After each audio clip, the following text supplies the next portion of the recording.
ಮೊದಲನೇದಾಗಿ ನನ್ನ ಸಪೋರ್ಟ್ಸ್ನ ಮೀಟ್ ಮಾಡಲೇಬೇಕಾಗತ್ತೆ. ಇವತ್ತಿನ ಸಭೆಯ ಸಂದರ್ಭದಲ್ಲಿ ಅಥವಾ ಏನಂದ್ರೆ ಈ ಹಿಂದಿನ ಚರ್ಚೆಯ ಸಂದರ್ಭದಲ್ಲಿ ಸುಮಲತಾ ಅವರಿಗೆ ಮಂಡ್ಯವನ್ನು ಹೊರತುಪಡಿಸಿ ನಿಮಗೆ ಮುಂದೆ ರಾಜ್ಯಸಭೆಗೂ ಸಹಿತ ಕರ್ಕೊಂಡು ಬರ್ತೀವಿ ಅನ್ನುವಂತಹ ಒಂದು ಆಫರ್ ಅನ್ನ ಇಟ್ಟಿದ್ದಾರೆ. ಆಫರ್ ಅನ್ನೋದಕ್ಕಿಂತ ನಿಮಗೆ ಆ ರೀತಿಯಾಗಿ ಹೇಳಿದ್ದಾರೆ ಅನ್ನುವಂಥದ್ದು ಇದೆ.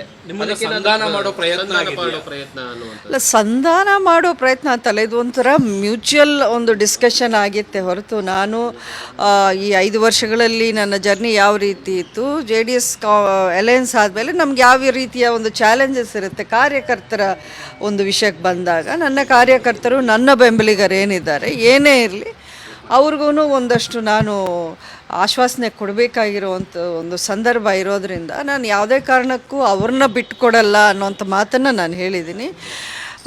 ಅವರು ಅದನ್ನೇ ಹೇಳಿದ್ರು, ಯಾವುದೇ ಕಾರಣಕ್ಕೂ ನಿಮ್ಮನ್ನಾಗಲಿ ನಿಮ್ಮ ಬೆಂಬಲಿಗರಾಗಲಿ ಅವರೆಲ್ಲರ ಪರವಾಗಿ ನಮ್ಮ ಪಾರ್ಟಿ ನಿಂತ್ಕೊಳ್ಳುತ್ತೆ, ಇದರಲ್ಲಿ ಎರಡನೇ ಮಾತಿಲ್ಲ, ಇದು ನಾನು ಹೇಳ್ತಾ ಇರೋ ಮಾತಲ್ಲ, ಖುದ್ದು ಪ್ರಧಾನಮಂತ್ರಿ ಮೋದಿ ಅವರು ಹೇಳಿರೋ ಮಾತು ಅಂತ ಹೇಳಿದ್ದಾರೆ.